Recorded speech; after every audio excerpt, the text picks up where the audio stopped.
Señoras y señores, muy buenas tardes a todos. Espero que estén excelentemente bien y bienvenidos al último programa del año de A Doble Nudo. Así que este programa es especial porque es un programa que va a recapitular, así que completo los últimos 9 meses o nuestros 9 meses aquí de A Doble Nudo. Este humilde servidor Daniel Sucher Sommer y el otro nudo acá, Otto Guevara, para servirles. Muy complacido de estar con ustedes luego de 9 meses. Años es que vamos a tener. A eso vamos. 9 meses de estar transmitiendo todos los jueves en forma ininterrumpida. Y bueno, coincidiendo, Daniel, con lo que es la gestión del presidente Rodrigo Chávez, que empieza en el 8 de mayo de este año, pero nuestros programas arrancaron antes de que él fuera electo presidente. Bueno, de hecho lo que vamos a hacer es un breve resumen de lo que hicimos Otto y yo en este A Doble Nudo antes de la presidencia del señor Rodrigo Chávez, en el cual estuvimos debatiendo un poquito lo que llevaban los planes de gobierno tanto de José María Figueres como don Rodrigo Chávez. Se distanciaban en algunas cosas muy claras, en el tema de explotación de recursos naturales, en el tema de ventas de activos. También se diferenciaban en algo muy importante que tenía que ver con levantamiento de ciertos proteccionismos que habían estado. Por ahí también se había mencionado que había un distanciamiento en el tema de los regímenes de pensiones, también se había comentado, no sé si te acuerdas de esa parte, Otto. Sí se habían presentado algunos equipos de gobierno, o el equipo de gobierno de Liberación Nacional era mucho más robusto que el de Rodrigo Chávez. Rodrigo Chávez estaba un poquito más cauteloso, no quería hablar. Sí había una figura muy importante que ya en ese momento ya era diputada de la República, doña Pilar Cisneros, pero estaba más calladito en ese sentido. Entonces, un poco de algunas diferencias que habíamos visto en esos pequeños en los primeros programas de A Doble Nudo. El primer programa nuestro fue sobre las diferencias en los planes de gobierno entre José María Figueres y Rodrigo Chávez.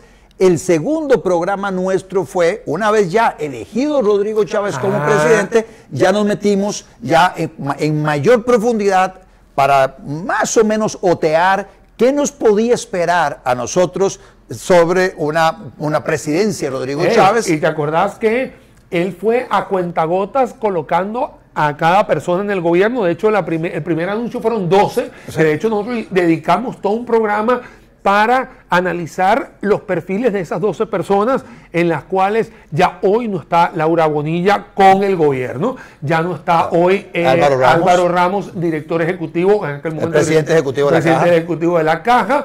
En aquel momento habíamos hablado, a ver qué más, había también algunas falencias en viceministros, porque pareciera que muchos no se querían integrar. Me acuerdo que había muchos vacíos en esa parte. Habíamos hablado muy bien, y para mí sigo diciendo que es un ministro ecuánime, perfecto en comercio exterior, que es Manuel Tovar. El señor Francisco Gamboa, que no lo voy a dejar de decir, me parece que es la figura perfecta para el Ministerio de Economía, Industria y Comercio. Una sorpresa, en este caso muy grata para muchos de los que hemos estado siguiendo el tema de Ministerio de Hacienda, que fue Nogui Acosta, que en algún momento también estuvo como viceministro con Rocío Aguilar. Estuvieron muy mediáticos con el tema del plan fiscal.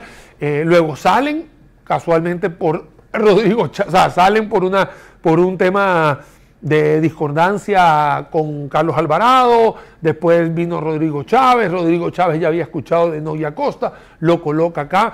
Otra personalidad que después más adelante también fue colocada, ya no está, que es que estuvo en el BESIE, Alberto Franco también estuvo, que hace poco estuvo muy poquito tiempo, sí, ya. Ahí, digamos, son personalidades que fuimos dando vueltas, que tenían unos perfiles mucho más robustos. Habíamos hablado de Jocelyn Chacón, que era la persona que en aquel momento presentaba el currículum más débil, el más frágil, digamos, que no era tanto. Bueno, así también la historia nos fue contando que también la pasó bastante complicada Jocelyn Chacón. Digamos que habían sido los primeros programas. Bueno, que también hablamos de Arnoldo André, que es otra de las personas de confianza del presidente como canciller.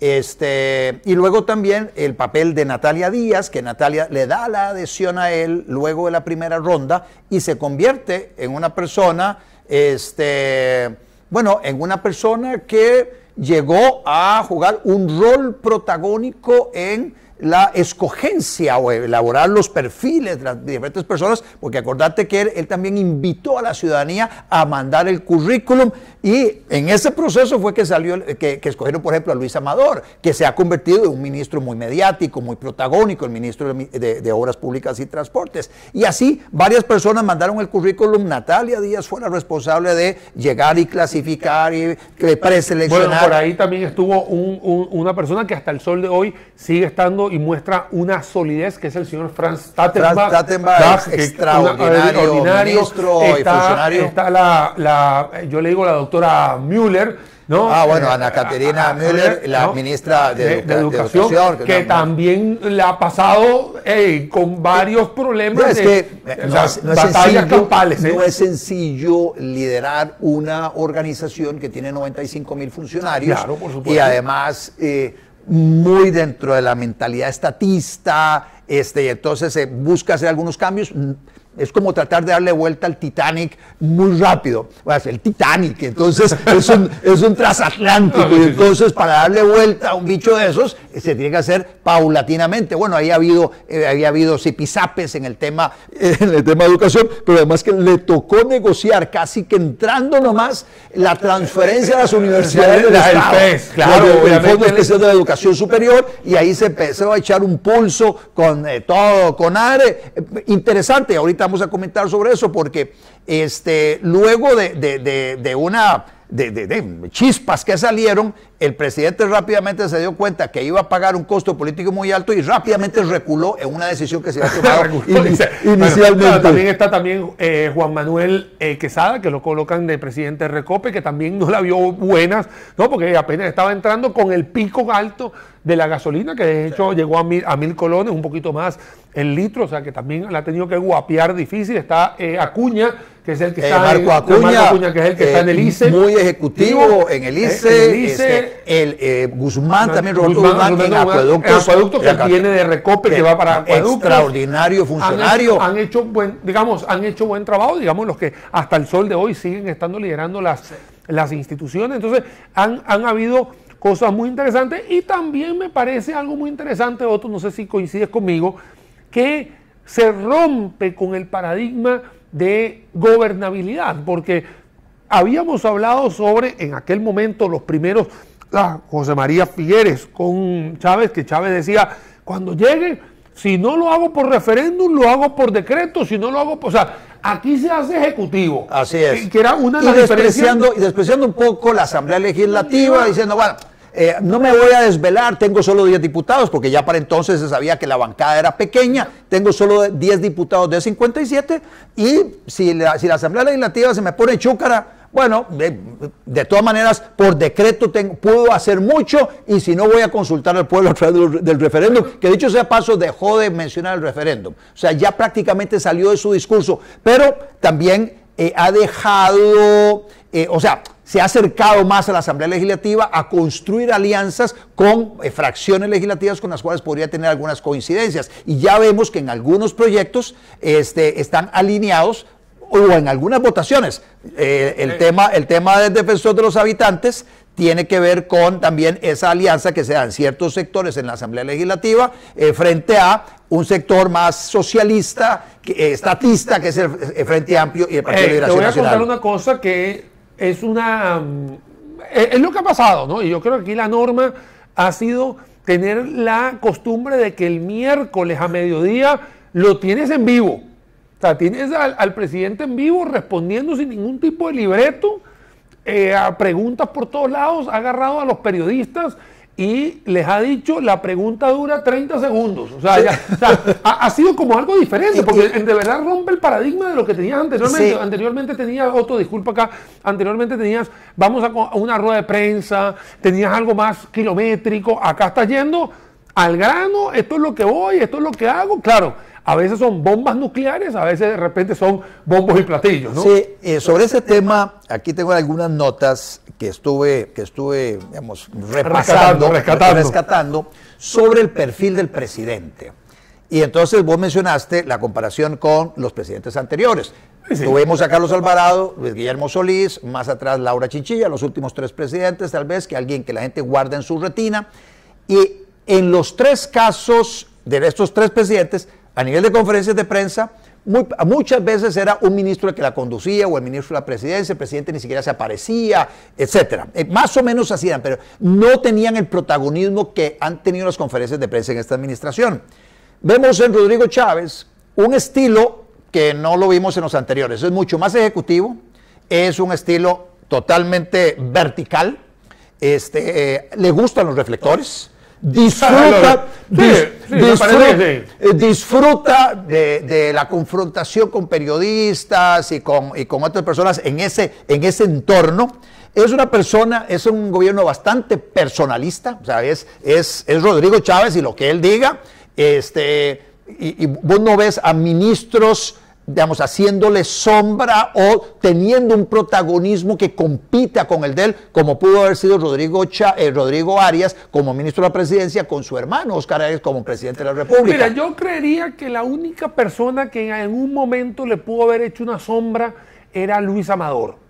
Porque Luis Amador sí se metió en la bronca de Riteve, ¿te acordás? Sí, y en el sí. tema de Cambronero y en el tema, o sea, era de verdad que en el tema de infraestructura eran como todas las plagas a una misma vez. Entonces ese podía haber sido el único que le podía distanciar. Es más, por ahí yo escuché que Amador era el que estaba planeando ser el sí, no, pero es que siempre hay un morbo en la prensa. Pero digamos, en era la el único que se podía llevar broncas más grandes. Porque tenía mucho protagonismo en algún momento, pero él llegaba hasta donde el presidente claro, permitía. En las mismas conferencias de prensa decía, y ministro... Sí, es que me acuerdo, ¿sabes por qué? Porque también en lo de Parque Viva, que también lo vimos acá, el tema de Parque Viva, Amador estaba ahí metido, que con la vialidad, que con la entrada, con la salida de la Guásima, que no sé qué, puso Amador aquí a hablar, y claro, era algo que estaba como muy claro, pero sí, entonces es ese estilo muy vertical. Los ministros llegan hasta donde el presidente les permite llegar,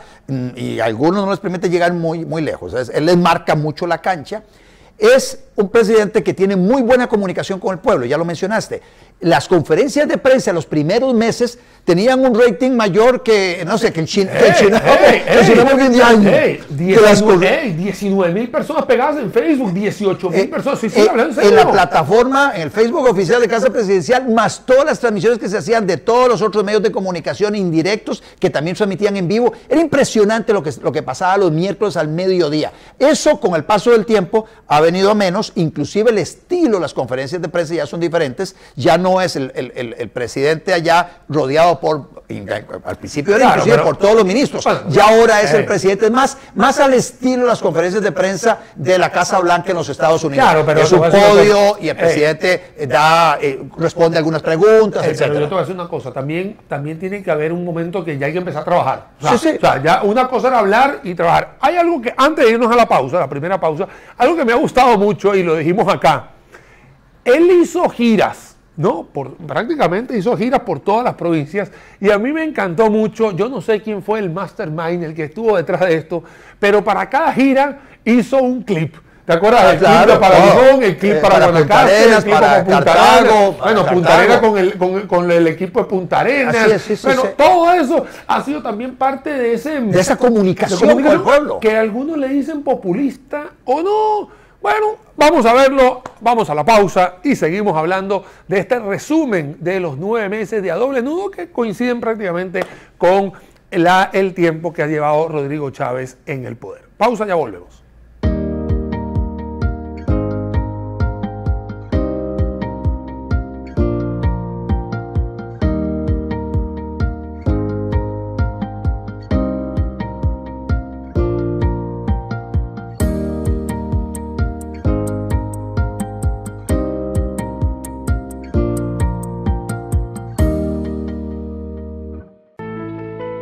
Frase del día. La solución gubernamental a un problema es normalmente tan mala como el mismo problema. Milton Friedman.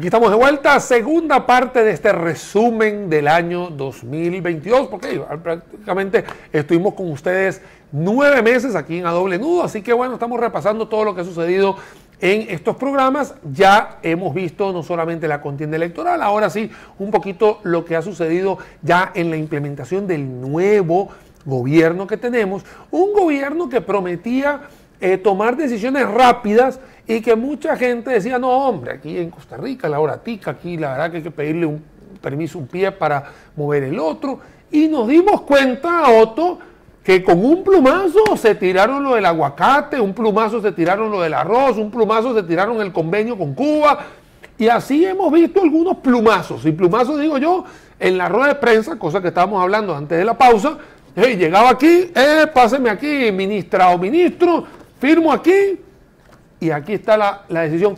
Entonces sí se podía gobernar, o sea, sí se podían tomar decisiones rápidas, por lo menos en algunos casos. Mucha gente en campaña decía ante el comentario de Rodrigo Chávez de que él, si la Asamblea Legislativa no le respondía, él iba a gobernar por decreto. Nosotros en A Doble Nudo en aquel momento, pero también yo creo que en tu programa o en el programa mío también, los que tenemos en forma individual, mencionábamos que sí hay un montón de decisiones que se pueden tomar a nivel del Poder Ejecutivo y a nivel del presidente como directriz, o sea, ni siquiera Poder Ejecutivo, el presidente dando una orden para hacer cosas. Vos mencionaste algunas, voy a leer rápidamente algunas de las que se tomaron esos días. Está la ruptura del convenio de educación con Cuba, imagínate, de educación con Cuba, eliminar la mascarilla, que fue la mascarilla obligatoria. Claro, por supuesto. O sea, de hecho, inclusive cuando llega la Asamblea Legislativa a tomar cargo de la presidencia, el 8 de mayo, la característica era que el 99% de los ministros que le acompañaban, ninguno iba con mascarilla. Y entonces y uno de los primeros decretos que firma fue, se elimina la mascarilla obligatoria.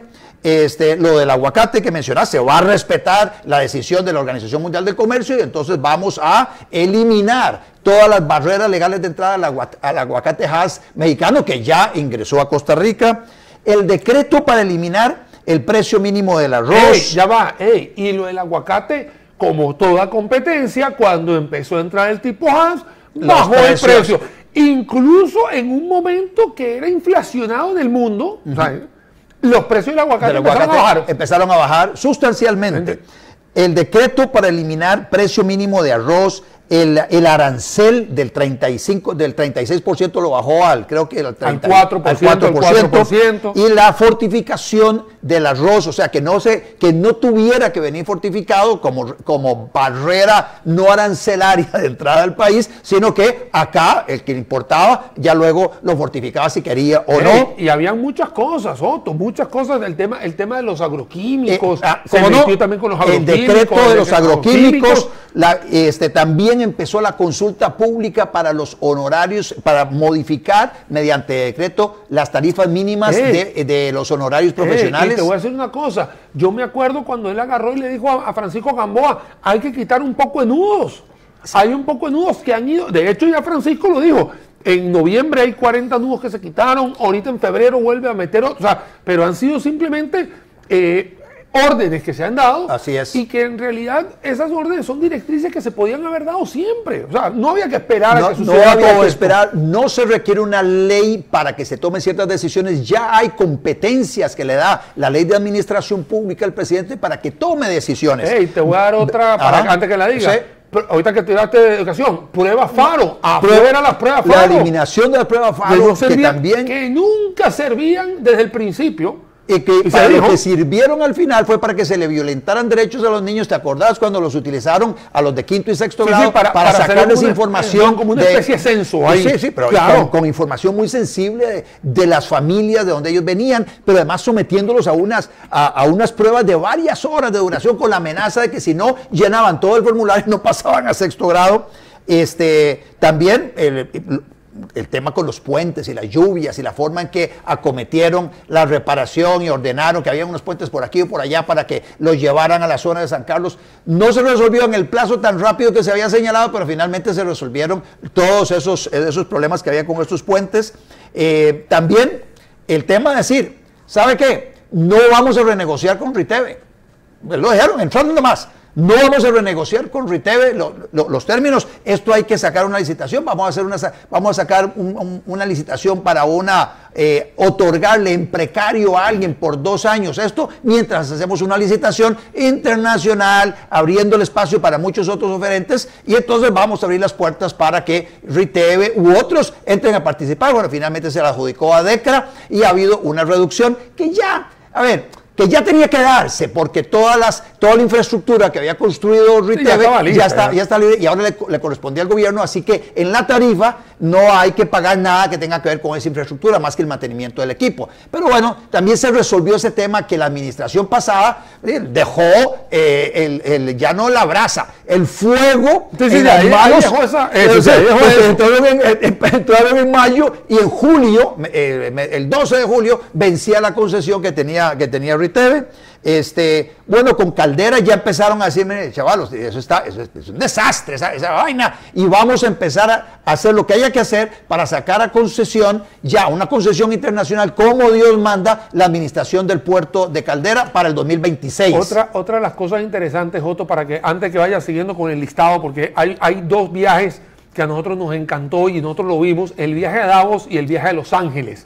¿Cómo no? Con el Red Carpet, claro. No Red Tape, Red Carpet. Así es. Y vamos a dejarlos trabajar. ¿Te acuerdas de eso? Hicimos un doble nudo, especialmente en esos viajes que también marcan la diferencia del mensaje que se da. Que, ojo, un mensaje que a la vuelta de la esquina también se complica cuando de repente dijo algo, porque a veces hay aciertos, hay otros desaciertos. El tipo de cambio llegó a 700 por un desacierto, el que había dicho que después se peleó con el presidente del Banco Central, que si no habían reservas, que si habían reservas, al final sí habían reservas.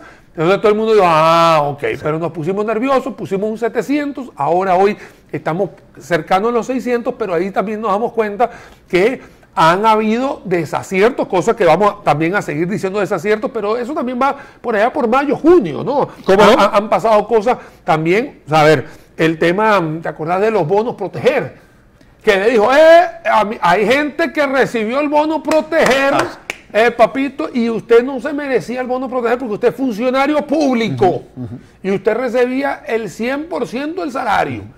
También dijo, También dijo, y entonces vamos a iniciar los procesos para recuperar esos dineros, demandar a quien se tenga que demandar. Esa parte yo no le he dado, te confieso, no le he dado seguimiento para ver si efectivamente han recogido o no. Pero sí se dio el anuncio, no sé si ha habido seguimiento. No sé, ese es otro tema. Pero sí te voy a decir que hay un tema del tren eléctrico que ya... El proyecto de Claudia Doble dice, ese no va. Ese no va, pero ahorita ya sabemos que va a ir otro. Va a haber algo ahí redimensionado, etcétera, una vía nada más de Paraíso a San José, etcétera. Listo. Y otro decreto que ese sí todavía, y eso sí lo hemos hablado mucho acá, es la directriz de la 5G, ¿no? ¿Te acordás? Esa sí es una directriz que también de recuperar. Mira, esa sí que ha sido difícil de roer, esa sí ha sido un hueso difícil. Sí, acordémonos que la administración de Carlos Alvarado, la administración anterior, básicamente Carlos Alvarado le dice, devuélvame una parte del segmento que usted tiene en este momento acaparado para desplegar la tecnología 5G y sacar la licitación. El ICE lo agarró de chancho a Carlos Alvarado durante toda su administración. No sé si es de chancho, yo creo que también hablado. Sí, había retórica, pero no se acompañaba con acciones. Otra cosa que sí fue, y fue verídica, verídica, todo lo que estamos diciendo es verídico, fue la orden que se le dio a la RECEP para cambiar la metodología de cálculo de la gasolina, que también eso también benefició y a largo plazo ha beneficiado de poder agarrar variables mucho más sensibles que tener las variables que tenía más anteriormente. Entonces eso también, y eso sí fue,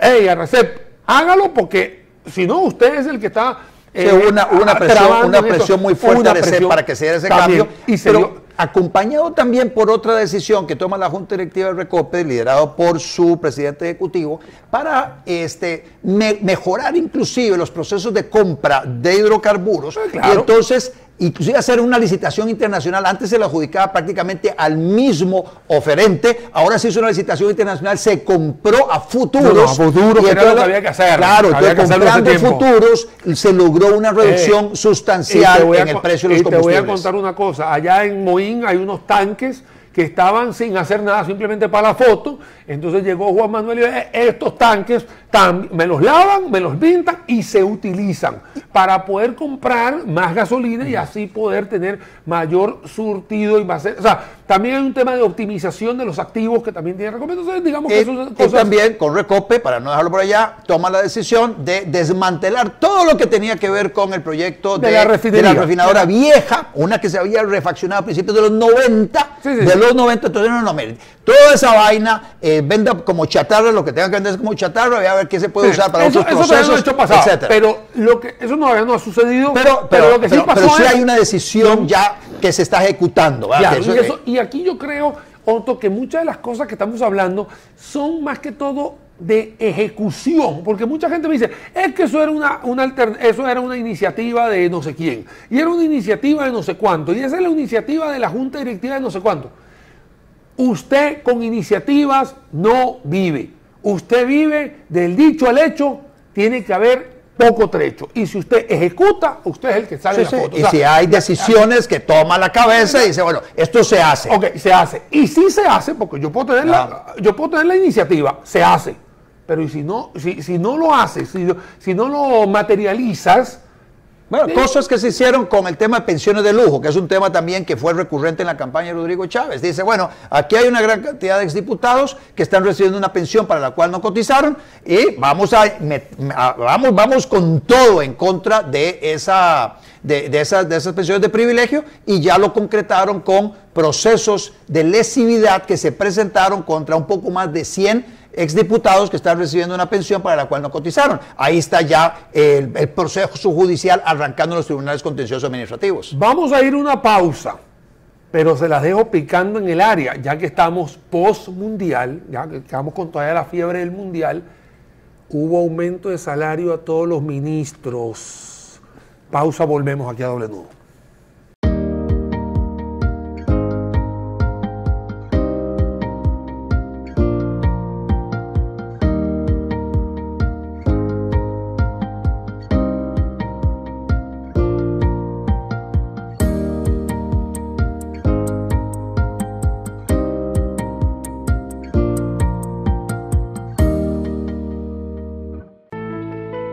Frase del día. La solución gubernamental a un problema es normalmente tan mala como el mismo problema. Milton Friedman.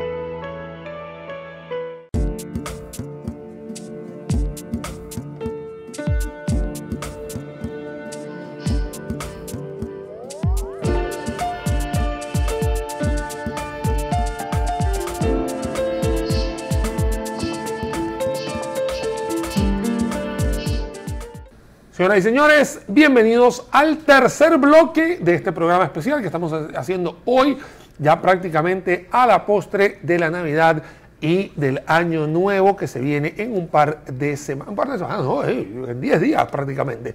Señoras y señores, dejamos esto picando en el área, el tema de los salarios de los ministros. Ajá. Se había comentado, Otto, que los ministros, para poderlos reclutar, hubo un proceso, valga la redundancia, de reclutación, pero que habían personajes que no se habían prestado o aceptado en la posición porque los salarios ministeriales y viceministeriales eran bastante paupérrimos.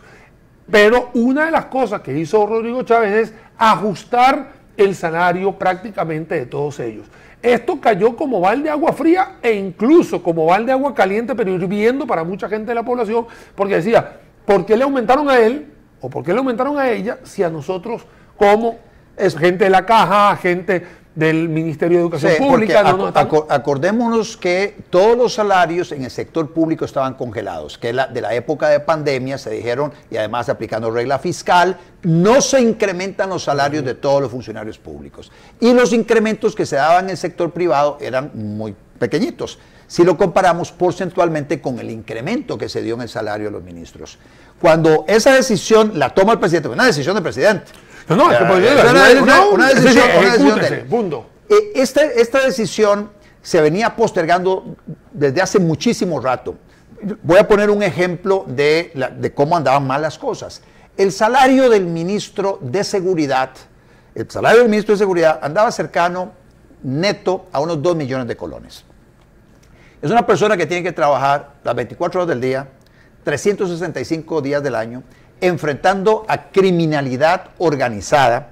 Dice uno, bueno, 2 millones de colones por ese nivel de responsabilidad, ese nivel de trabajo, en términos generales, reclutar a alguien con el perfil que se requiere para eso, con ese salario es complicado. Se reduce muchísimo la cantidad de gente que pueda alguien llegar o el presidente identificar para ofrecerle ese cargo.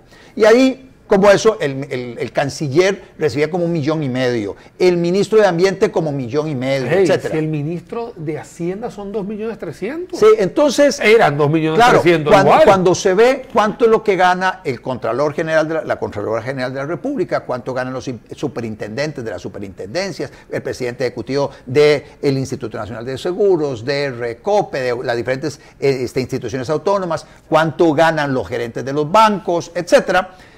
¿Cuánto ganan los diputados? Los 57 diputados reciben un neto de más o menos unos 3 millones de colones al mes. Entonces, el presidente tomó la decisión de hacer unos ajustes en los salarios de los ministros de tal manera que fueran parecidos a los de los diputados.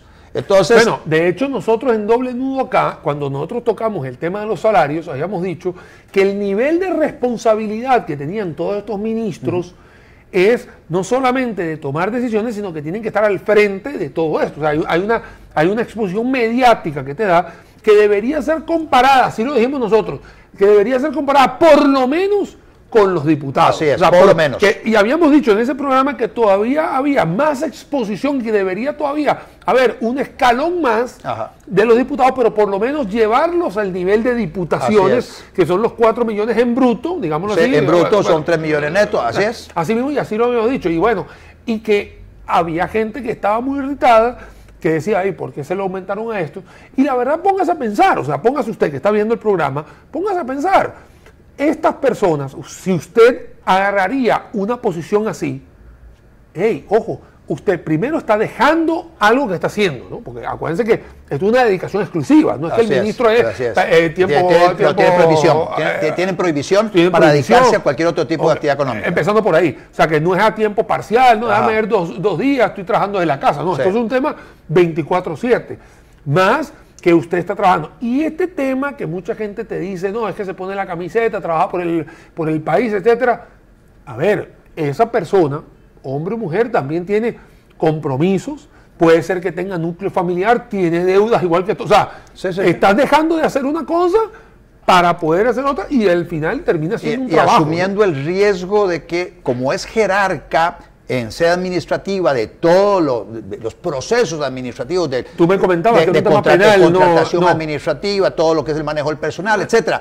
Esta persona puede terminar siendo denunciada y demandada en procesos penales por situaciones que hizo o no hizo. Hasta 7 años, ¿no? Y entonces, bueno, ¿no? eso hay plazos de prescripción, inclusive después, o sea, que todavía después de dejar el cargo, todavía sigue siendo responsable.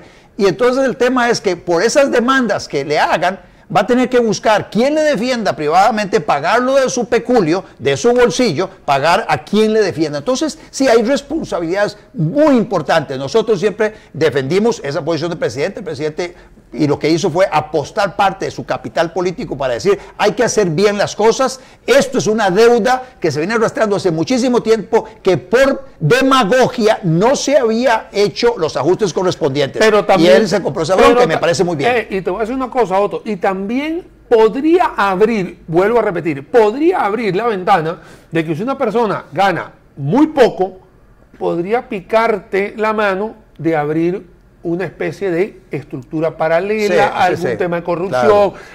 Entonces eso también hay que entenderlo acá. Otra de las cosas interesantes que habíamos hablado a partir de julio-agosto, tenía que ver con una de las ministras que a mí siempre me ha gustado. Hoy en día está de permiso de maternidad, que es Laura Fernández. Sí.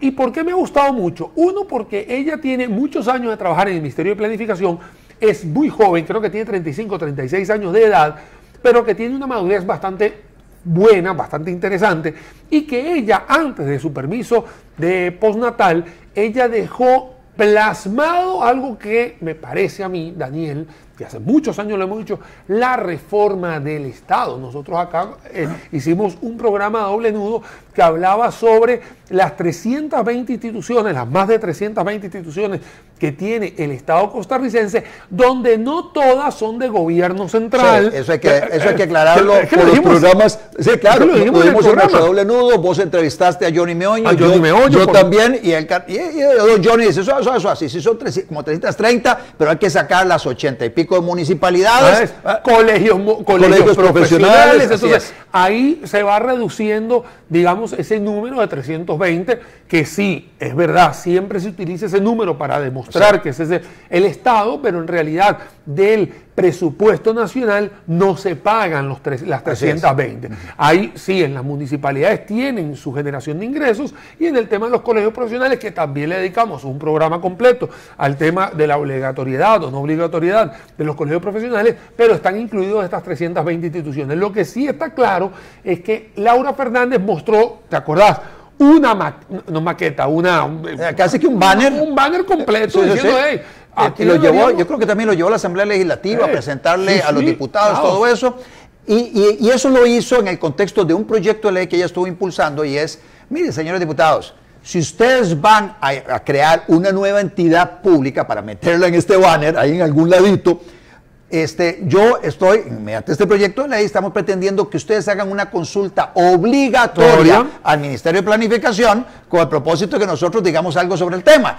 Es la consulta la obligatoria, no el criterio, porque el criterio los diputados son soberanos para tomar la decisión que quieran tomar. Entonces ya nosotros inclusive dijimos, bueno, me parece bien que se haga esa consulta de tal forma que se le llame la atención a los diputados, que a veces se ponen muy creativos a inventar un montón de entidades públicas. De todas esas reformas del Estado, o por lo menos la reforma del Estado, hay una cosita que sí está prácticamente a la postre, que sí se vaya a dar, que es la reforma del Ministerio de Obras Públicas y Transporte, que el Ministerio Luis Amador lo dijo.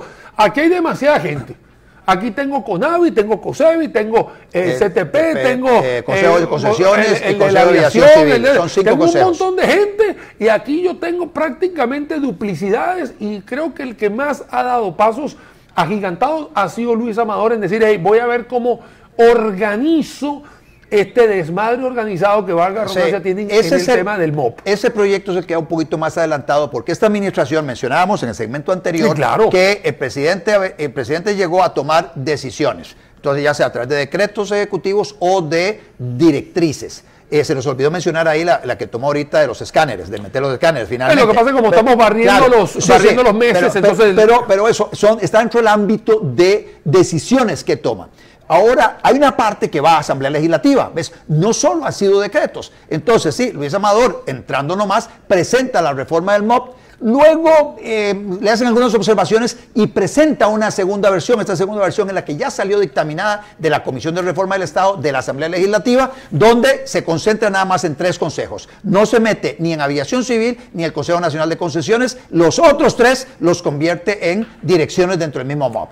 Pero también presentó una reforma Franz Tattenbach en materia de ambiente, eliminando la desconcentración máxima de un montón de órganos que están adscritos al MINAE, al Ministerio de Ambiente. Uno de ellos es el SINAC, Sistema Nacional de Áreas de Conservación. Otro, la misma SETENA, los está convirtiendo en órganos de desconcentración mínima. También se presentó otra reforma liderada por el sector social, y ahí Yorleni León, presidente ejecutivo de Limas, jugó un rol muy importante para transformarle Limas en el Instituto de Desarrollo Humano y de Inclusión Social. Y entonces le quita una parte a la Junta de Protección Social, jala el CONAPAM, el CONAPDIS, para meterlo en esta institución con el propósito de administrar mejor los recursos que hay para el tema social.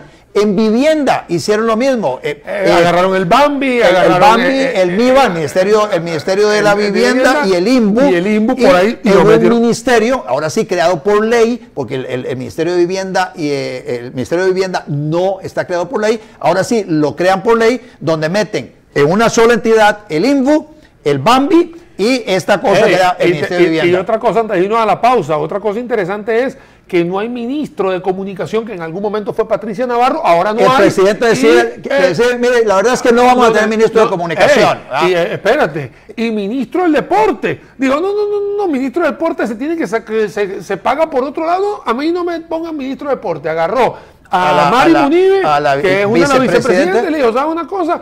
Parte de tu tiempo, ve a ver qué está pasando. De hecho, ella fue la que fue a Qatar a ver a la selección de Costa Rica. No se vaya, estamos aquí en este programa especial de A Doble Nudo. Pausa y ya volvemos.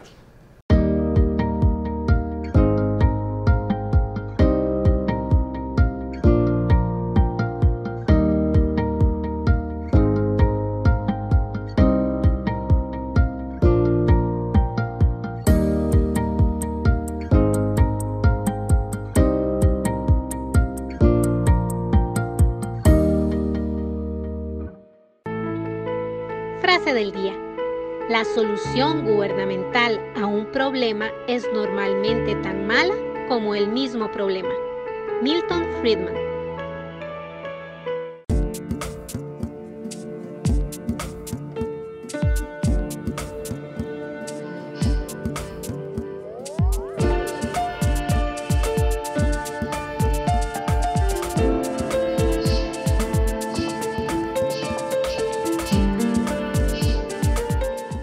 Bueno, señoras y señores, último bloque y bueno, los últimos minutos antes de despedirnos para vernos el año que viene, pero ya va, todavía faltan muchas cosas que recapitular en este programa que estamos haciendo especial con el tema de los 9 meses que llevamos aquí en A Doble Nudo, porque si hay una cosa que ha sucedido es que este gobierno ha presentado acercamientos muy importantes con las cámaras productivas y ha dicho, quiero que este país tenga un mejor clima de inversión, que paralelamente a lo largo del año 2022, Otto, le ha favorecido que un Colombia, que un Chile, que un Perú, que un Brasil, que un Argentina, que un México, que un Honduras se hayan pintado de rojo, que también hicimos un programa llamado Barbas en Remojo, y que el gobierno ha dicho, vamos a hacer todo lo posible por ser un país atractivo para la inversión. Y si bien el ministro Manuel Tovar ha viajado a diferentes lugares buscando Alianza del Pacífico, Tratado de Libre Comercio con Israel, Alianza del Pacífico, ha tenido Tratado Pacífico, ha hecho muchas cosas a nivel internacional, también se ha dado la tarea de buscar TLC con Ecuador. TLC con Ecuador para Tratado de Libre Comercio, para Tratado de Alianza del Pacífico, que necesita el Ecuador. También se han hecho algunos avances acá en Costa Rica, quitando los nudos, y también favorecer en algún caso de que el clima de inversión sea lo más benevolente, lo más atractivo, no pelearse con las cámaras, más bien estar siempre con ellas, porque al final las cámaras son las que representan, el 87% de la población empleada, porque el otro 13% es el gobierno central o el sector público. Entonces, es ahí donde uno tiene que decir, ok, se ha acercado a todo esto, y bueno, y obviamente hay iniciativas que han visto hay un nudo que el presidente eliminó junto con Luis Amador, que estaba pegado, que era una madeja muy fuerte. Además, era ya teníamos el nudo ese. Era el nudo del acceso de la ruta de la Bernardo Soto hacia la zona de Grecia, donde estaba paralizada una inversión multimillonaria para atraer a esa zona, que es una zona franca grandísima que se está construyendo allá, para atraer empresas hacia allá, para generar miles de puestos de trabajo en esa zona que van a beneficiar especialmente a toda la zona de Occidente. A ver. Entonces el gobierno dijo, pero ¿qué es esta barbaridad? ¿Cómo desde hace tantos años está pegada en un bendito departamento allá de acceso a rutas nacionales esa solicitud? Rápidamente cambiaron la integración y ustedes me aprueban esa carajada inmediata. Y es que ahí es donde te das cuenta que sí ha habido mucha intención de poder hacer las cosas rápido. Bien lo vimos en el primer bloque. Acá también hemos visto la iniciativa de arreglar las finanzas públicas, temas de la venta de activos.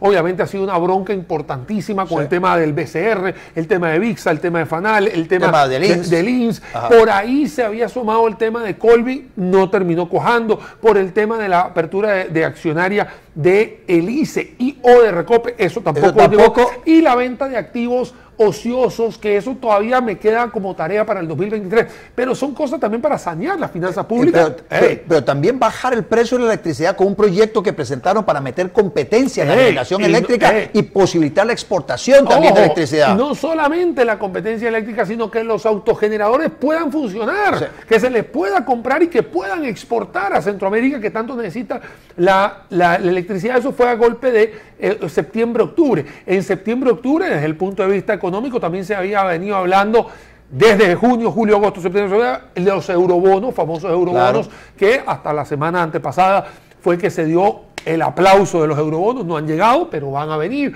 Eso también le da un clima de tranquilidad, porque acordemos que también estamos detrás de la calificación de riesgo, que tiene que ver el upgrading, la calificación, la mejora de la calificación, para que Costa Rica también vaya mejorando. Entonces, han habido muchísimas cosas que se han movido para poder dar estos pasos agigantados. Por ahí estuvimos hablando la semana pasada, Otto, con la iniciativa de la condonación de deudas en la Caja Costarricense de Seguro Social, porque la informalidad en Costa Rica alcanza el 43% de las personas que están empleadas, eso son prácticamente 800,000 personas.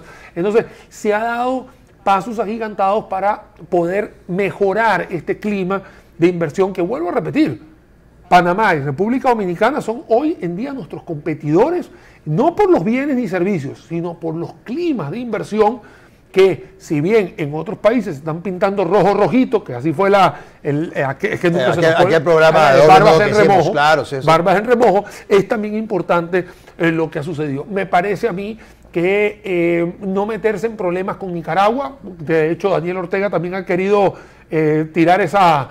pero el presidente también se ha sacudido y le ha dicho a Daniel Ortega: tranquilo, nosotros no somos un paraíso, un oasis de terroristas, como en algún momento lo dijo. O sea, no estamos de acuerdo con eso. Y uno podría decir, bueno, pero entonces, ¿por qué votó por el candidato del régimen de Ortega para la Secretaría General del SICA? Bueno, ¿sabes una cosa? Y eso nosotros hablamos acá de que eso básicamente correspondía a Nicaragua, y luego dentro de un año corresponde a otro país, etcétera. Y entonces era más un poco eso, no es respaldar al régimen, era: si no queremos ser parte del SICA, entonces nos salimos. Si estamos en el SICA, que es el Sistema Interamericano, de Integración Centroamericana, si estamos allá, bueno, todos los otros miembros del SICA habían ya votado por el representante de Nicaragua, que es como la tercera opción que presentaron, porque varias veces se les vetó, pero finalmente se nombró y ahí está funcionando el SICA para bien o para mal. Otto, y también hay que entender, por esa frontera norte que tenemos en Costa Rica,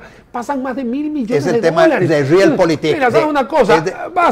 Pasa eso de una vez, digamos que el flujo de camiones vaya, porque recordemos que Centroamérica está dividida así en dos: Costa Rica y Panamá, digamos, con una característica diferente, y al Triángulo Norte, incluyendo, vamos a meter Nicaragua. Entonces, la verdad que ¿para qué te vas a meter en un problema? Sigue haciendo las cosas. Ve que también ha habido como un poquito más de paz política desde el punto de vista de que mejor le damos prioridad a la parte económica, vamos a ver cómo reactivamos la economía, vamos a ver cómo hacemos esto, en vez de estarse metiendo en problemas ya sea con Venezuela o con Colombia. Ve que simplemente el que gana, saludamos y chao, y seguimos. Porque en realidad eso es lo que debería hacer, digamos, un presidente. Me parece que es lo más idóneo. Mejor resolvamos el problema aquí, lo que pase afuera, igual no vas a hacer nada. Entonces, creo que ha sido algo interesante. Lo ha manifestado a nivel internacional. Aquí nacionalmente hemos visto también algunas cosas. Ojo, hay un problema con Panamá, con el tema de la leche, con algunas... Bueno, pero inclusive el gobierno ha dicho: mira, ustedes tienen bloqueado el acceso a ciertos productos a su mercado, vamos a ir a la Organización Mundial del Comercio a resolver este tema. Y toma la decisión de llevar el asunto a la OMC. Y me parece que el antecedente de decir, bueno, yo respeto a la OMC con el tema del aguacate, eso nos da autoridad moral para llegar a ir ante la OMC a reclamar ese acceso al mercado, panameño. Han habido muchas cosas que de verdad digamos, el gobierno, es que no estoy hablando de Rodrigo Chávez, sino el gobierno ha tomado decisiones para poderle calmar. Ve que el termómetro, el tipo de cambio ha hecho una bajada tranquilamente, han venido los turistas, de hecho han venido más de 4 nuevas aerolíneas directo al Daniel Oduber, ¿no? Aquí a Santa María, a Daniel Oduber. O sea, hemos estado viendo mucho movimiento. Mucha inversión extranjera directa en compra de tierra y también nuevas empresas que están anunciando que se van a establecer en el país. Voy a hacer una cuña publicitaria. En la zona franca Evolution, que está ahí en lo que se llama, digamos, cerca de Grecia, antes de entrar a Grecia, es una inversión de $200 millones que se da por este tema de agilizar todos estos trámites, tramitomanías, tramitología, silencio positivo, que se ha dado más que todo para el tema de construcción privada. Sí. O sea, han sido algunos aciertos que yo creo, Otto, que es más por la ejecución, porque esto son cosas que si ya se habían dicho, o sea, yo te he escuchado a ti hace 15 años diciendo esto, yo casualmente lo he podido mencionar en los últimos 10, o sea, simplemente había que tomar la voluntad política de ejecutar, o sea, me parece que es un tema de ejecución. Y ese es un gran mérito de esta administración, que uno no puede, digamos, ser mezquino y desconocerlo. Efectivamente ha habido ejecución. Sí. Y ha habido disposición de hacer de Costa Rica un país más amigable para la inversión, y entonces y además empezar a hacer una reforma del Estado. No es tan ambiciosa como a mí me hubiera gustado, pero son pasos importantes. Todos los ejemplos que mencionamos de esa reducción de entidades públicas, por lo menos la parte de desconcentración, etcétera, todo eso va muy bien apuntado. La apertura que se plantea para el tema eléctrico va en buena dirección. Están postergando para mayo entrante el tema nuevamente de la venta del Banco de Costa Rica, o el capital accionario del INS, o el tema de VIXA, pero bueno, todavía mantiene el dedo en el renglón en relación con eso que hay que hacer. Pero no podemos terminar el programa sin mencionar algunas cosas que lamentablemente son desaciertos de esta administración, que empañan un poquito lo que ha sido la gestión, a mi juicio, en términos generales positiva, de estos 8 meses de la gestión de este gobierno. A mí no me gustó la manera en que finalmente se manejó el tema de Parque Viva. Siempre ahí hice unas reflexiones en torno a las competencias que tenía el Ministerio de Salud. Me parece que fue un tratamiento excesivo el que se dio en ese momento. Hay una sentencia de la Sala Constitucional que salió hace poquito y que llama la atención del gobierno en relación a ciertas cosas, a las cosas que hizo el gobierno, donde parece que se le fue la mano en relación a lo que estaba haciendo. Y también hay que entender algo, ya para ir terminando el programa, que también estamos enfrente, o tenemos enfrente, una persona que no es políticamente correcta. O sea, ejecuta muy bien, pero la manera de mencionar, de hablar, de comunicarse, a veces se le va la mano, o es tan transparente, o es tan, que a veces mucha gente se irrita, ¿no? Porque no está acostumbrada, o de repente ha tenido conflictos con los diputados. Conflictos con los diputados, conflictos con la prensa. Hemos visto el tema de prensa canalla. O sea, han habido cosas que han metido mucha irritación, mucha oxidación en todo este tema. Lo que sucedió hace un par de semanas con lo de la Caja Costarricense. Con descabezar a cortar la cabeza de gente. A 5 funcionarios, denunciar 5 funcionarios. Y también es amenaza penal. O sea, hemos visto cosas que también hay que poner las barbas en remojo para este año 2023 y poder mejorar toda esa parte, tener una asesoría política un poco más laxa, más flexible, que lo mencione a él, que baje un poco esas rayitas de ansiedad que a veces se le da en temas políticos. Claro, porque es muy importante esto que estás mencionando, porque ahora ya está lo que puede hacer dentro del ámbito de sus competencias a nivel de decretos y a nivel de órdenes o directrices, pero parte de las reformas estructurales importantes de este país pasa por la Asamblea Legislativa. Y no solo reformas estructurales, sino además reformas para mejorar el entorno de inversión en el país, como lo que mencionamos en el segmento, la semana pasada con las jornadas 4.3. Eso pasa por la Asamblea Legislativa, pero pasa por construir 38 votos de 57 para aplicar una vía rápida. Ahí le va a tocar hacer estos lobby que son parte también fundamental digamos, de todo este proceso político. Va a tener que acercarse, va a tener que hacer explicaciones, va a tener que utilizar... Ahí viene lo del Banco de Costa Rica, todos estos pasan por la Asamblea Legislativa y va a requerir para todos todos ellos 38 votos para alterar el orden del día, para aplicar vías rápidas, para aprobar proyectos que requieren mayoría calificada, y en eso no ha sido bueno el presidente en estos 8 meses. Él necesita cambiar esa actitud hacia la Asamblea Legislativa y potenciar la figura de Natalia Díaz, que tiene experiencia parlamentaria, con el propósito de que Natalia, como ministra de la Presidencia, juegue un rol más protagónico en esa negociación política con las diferentes bancadas legislativas. Otra cosa que también tiene que suceder antes de irnos, ya casi nos vamos, es el tema de la inversión en infraestructura. Nosotros acá hablamos un programa completo en inversión de infraestructura, no podemos darle largas al asunto. Hemos visto temas de la Ruta 32, Ruta de San Carlos, y han sido como promesas que ahora sí necesitamos. Pero ahí sí, yo entrevisté hace poco a Mauricio Batalla, director ejecutivo de CONAVI, y ya mencionó lo que ya anunciaron hace poco. En esa entrevista dijo, ya estamos adjudicando. En ese momento eran 6 contratos de mantenimiento para el año 2023 y ya están adjudicados, hay 2 que estaban pendientes y vienen ya los trabajos en la Ruta 32, viene el trabajo en el viaducto allá en la Ruta 27, en el hundimiento del kilómetro 44, viene también nuevamente la carretera hacia San Ramón, que son proyectos importantes. Viene, pero hay que aterrizarlo, señores. Vamos a estar aquí, ojo al Cristo. En todo esto estamos a unas horas de la Navidad. Para nosotros los correligionarios jurídicos ya empezamos lo que se llama Hanukkah, así que de mi parte desearles una feliz Hanukkah en el caso mío y por supuesto un feliz año 2023, feliz Navidad para ti, Otto. Gracias, Daniel, igual para vos y muy feliz Navidad a ustedes y un año 2023 muy próspero, muy lleno de bendiciones para cada uno de ustedes y sus familias. Y aquí estaremos en A Doble Nudo la segunda semana de enero, arrancamos nuevamente con estos análisis, ya sabe, por las plataformas tanto de Otto Guevara, Daniel Suchar y por supuesto en todas las plataformas que nos pueda ver y también en los canales de cableras que ya usted está acostumbrado a vernos. Si Dios quiere, nos vemos el año que viene. Chao. Chao.